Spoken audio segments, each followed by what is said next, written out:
Hey guys, Eric Daniels here, aka Eric the Kill Hound, and this is just kind of some random gear that I have, and a couple things I just proved. I just did to prove a point. Okay, hopefully you can see this, but yeah, you can see that.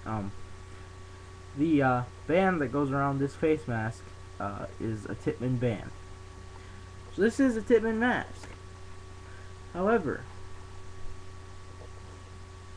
that's a V-Force lens.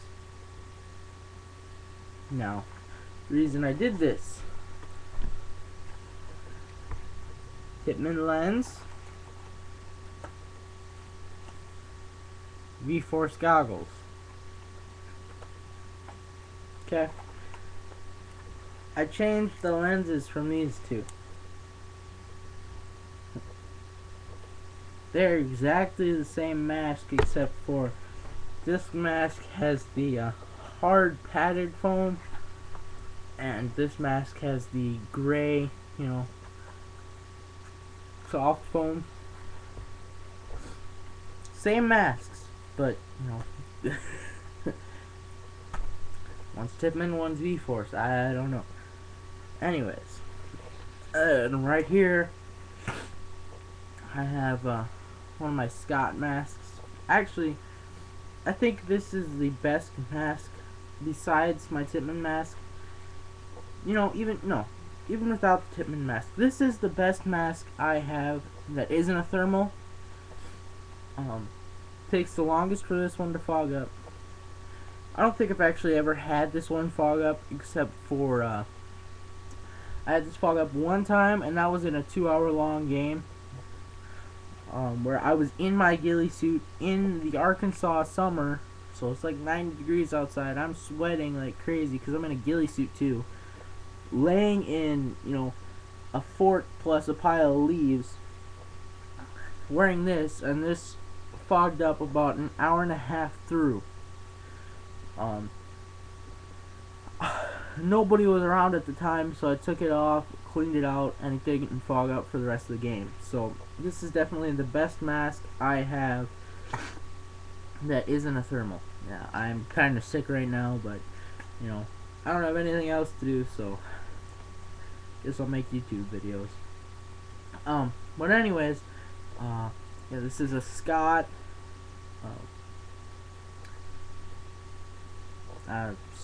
I took the bill off, so that's all I know. Here's one of my masks. I did a little weird stuff too. I was watching Predator, and I was reading one of my paintball magazines, and I decided, I'd make Predator dreads with camouflage yarn. It's not finished, but it still looks kind of cool. Since I have blonde hair, having this go over my head helps some. If I'm not wearing, my cap or anything.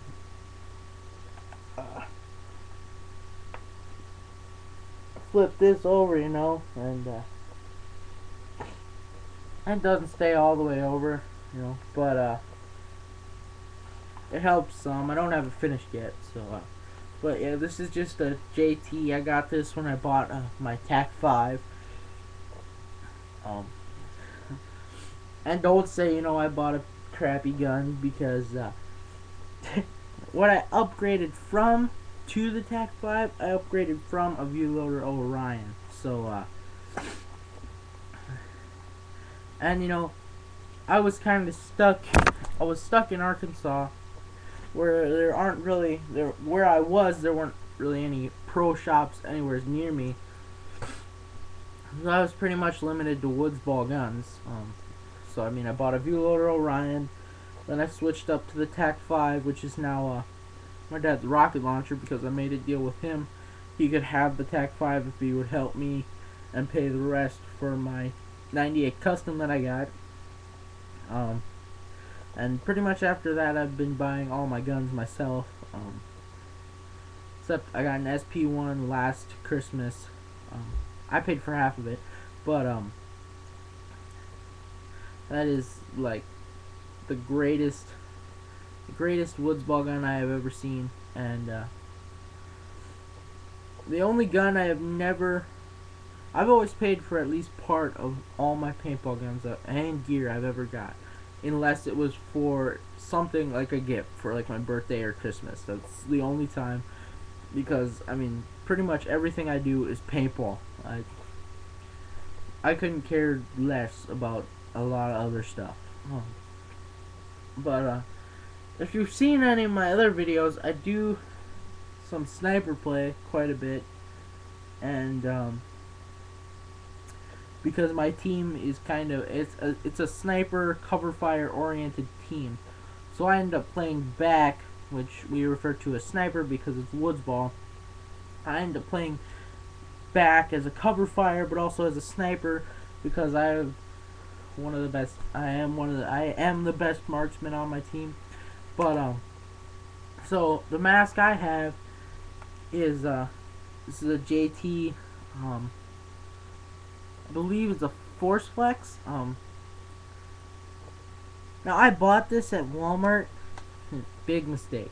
Okay, the thermal lens that they put in here when you get to Walmart, as you'll see, with most thermal lenses, on this one you do, with the JT lens, because I had to buy a new lens while I was at Resident Evil. I ended up sweating enough that it got through the liner, and the liner started to like come off. Well, the thing with the lens they put on it at Walmart, which it cost me $40, is they have the outer lens and then they have the liner. That's it, no inner lens, which I bought a new one for $20, has the inner lens. Okay, didn't at Walmart, they pulled that out. So now I have no problems at all now, and it's a thermal, so it doesn't fog. I mean, ever. I've never had it fog. You'll see there's quite a bit of paint on it. That's because you know, us snipers like to take headshots. But also I was at Resident Evil, and I was playing as a zombie quite a bit, and we have, you know, they have to get shot in the head or center mass, so my head's quite painted up. And also it was bring your own paint. You could bring your own paint for no fee to that tournament. So I think I got about 15 different colors of paint on me. But what you may not see is the tape. Oklahoma D-Day as a Baker company. That's not coming off of there. Reason being, Big Red One. I got this from Cushman Custom Creations. It is kind of cheap plastic. Yeah, it helps cover your head, but you take anything in the ears or anything like that, it busts the helmet. But I mean, it was like, I think it was like $12. It was useful, especially when you came up going after tanks. You know, Dad was AT, so going after tanks, it was very helpful, especially when you get lit up in the head. But yeah, that's pretty much, I guess I said random gear at the beginning of the video, but I guess that's just all my masks. Anyways, there you go. The only one of these masks that generally fogs quite a bit is this one, the JT. And the Scott, the Tippmann, and the V-Force, they're pretty good on ventilation. They don't fog up too much. And since the other JT, the camouflage one, is thermal, it doesn't fog up either. So there you go.